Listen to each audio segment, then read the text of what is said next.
দর্শক দেখতে পাচ্ছি আসলে ট্রেনে পা ফেলার জায়গা নেই, যাত্রী একজন যাচ্ছেন। ভাই কোথায় যাচ্ছেন?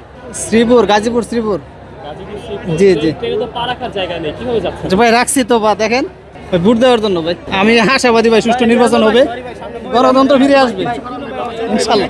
তাহলে এভাবে রিস্ক নিয়ে যাচ্ছেন? জি, জি। দর্শক দেখছিলাম একজন এক প্রকার রিস্ক নিয়ে যাচ্ছেন, তিনি মূলত ভোট দিতে যাচ্ছেন গাজীপুরের শ্রীপুরে।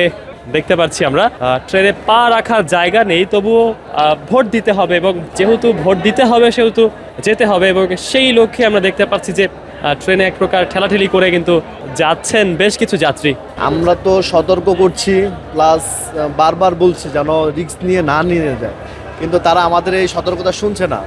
এখন কি করব, আমাদের না শুনলে তো আমার কোনো অপশন নাই। যে একটা অবস্থা, 5 দিন ছুটি, মানুষ নির্বাচনের জন্য যাচ্ছে বাড়িতে, এখন আমি যতই বলি তারা শুনবে না, যতটুকু পারি চেষ্টা করছি। ভোটের আগে ভিড় কেমন দেখছেন? সর্বোচ্চ ভিড়, সামনে থেকে যান, সামনে থেকে যান। দর্শক কথা বলছিলাম একজন রেলওয়ে কর্মকর্তার সাথে, তিনি কিন্তু বলছিলেন যে একদমই সর্বোচ্চ ভিড়, তবে তিনি চেষ্টা করছেন যেন যাত্রীরা সেফলি যান, এমনটাই তিনি চেষ্টা করছেন। তবে যেহেতু ভোট প্রদানের জন্য রাজধানী থেকে হাজার হাজার মানুষ বাড়ির উদ্দেশ্যে যাচ্ছেন, দর্শক ট্রেন কিন্তু ছেড়ে দিয়েছে। দেখতে পাচ্ছি ট্রেনের সেই শব্দ, ট্রেনের সেই হর্ন কিন্তু বেজে উঠেছে, এবং যাত্রীরা কিন্তু